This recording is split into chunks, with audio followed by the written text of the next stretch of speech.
नमस्कार, मेरा नाम बिरजू है और आप भारत लाइव देख रहे हैं।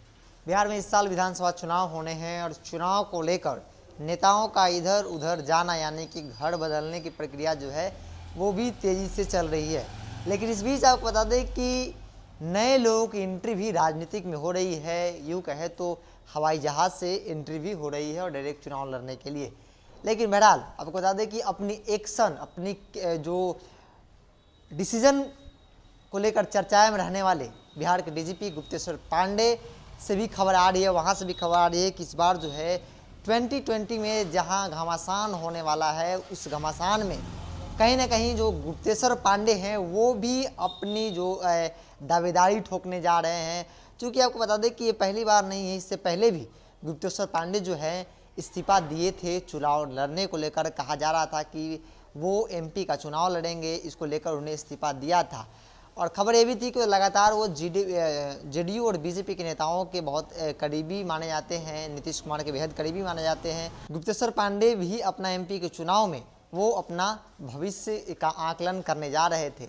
लेकिन कहीं ना कहीं बात यूं से यू टर्न हो गई और फिर से उन्हें उसी पद पे यानी कि डीजीपी बिहार का बनाया गया।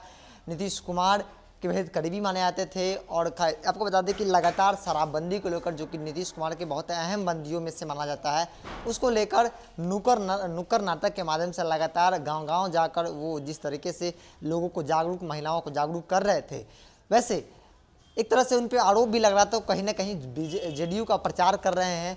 और अब जो है विधानसभा नज़दीक है, विधानसभा चुनाव होने हैं और कहा जा रहा है, कहा नहीं जा रहा, जिस तरीके से जो एक प्रशासनिक पदाधिकारी जब पॉलिटिकल लोगों से मिलते हैं खास तौर पे, तो उसका मैसेज जो है लोगों में ज़रूर जाता है, उसका मायने मतलब भी निकलने लगता है। उन्होंने पिछले दिन वो जेडीयू के जो जिलाध्यक्ष से बक्सर के, उनसे मुलाकात की, उनके साथ भी एक और लोग थे पॉलिटिकल लोग, उसको लेकर भी अब सुर्खियों बने हुए गुप्तेश्वर पांडे। कहा जा रहा है कि गुप्तेश्वर पांडे जो है इस बार 2020 में जो है, जो 2020 का घमासान होने वाला है, इसमें अपना लक आजमाएंगे। देखिए, इससे पहले भी वो अपनी इन बातों का खंडन कर चुके हैं, लेकिन इस बार जो बातें आ रही है कि गुप्तेश्वर पांडे भी कहीं ना कहीं जो इस्तीफा देकर एक बार फिर पॉलिटिक्स में आना चाहते हैं। क्योंकि पॉलिटिक्स के लिए ही उन्होंने पिछले बार इस्तीफा दिया था, लेकिन किसी कारणवश फिर से वो जो प्रशासनिक अधिकारी है उनको फिर से एक बार डीजीपी बनाया गया। और अब जो खबर आ रही है कि गुप्तेश्वर पांडे फिर एक बार चुनावी मैदान में उतरना चाहते हैं, राजनीतिक में अपना लक आजमाना चाहते हैं। देखिए, गुप्तेश्वर पांडे की अगर बात की जाए तो सुशांत सिंह राजपूत मामले में एक बहुत मतलब क्या पब्लिसिटी उन्होंने बटोरा है।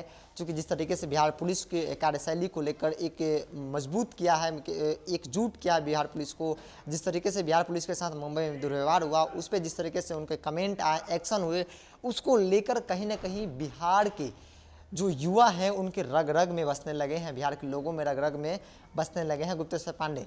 और अब खबर आ रही है कि गुप्तेश्वर पांडे जो है अपने ही जो जहाँ बक्सर से आते हैं, 1987 बैच के आईपीएस अधिकारी, आईपीएस हैं, और 61 में जो 1961 में उनका जन्म हुआ, और वो बक्सर के किसी एक सीट से चुनाव लड़ सकते हैं जेडीयू के टिकट पे। क्योंकि कहा जा रहा है कि नीतीश कुमार के बेहद करीबी है, इसलिए वो जेडीयू के टिकट पे लड़ सकते हैं। और जिन लोगों से मुलाकात किए हैं वो जेडीयू के जिलाध्यक्ष थे बक्सर के, और बक्सर के ही रहने वाले हैं गुप्तेश्वर पांडे। लेकिन जब ये खबर चल रही थी उसके बाद उन्होंने इस बात का खंडन किया कि वो चुनाव नहीं लड़ेंगे।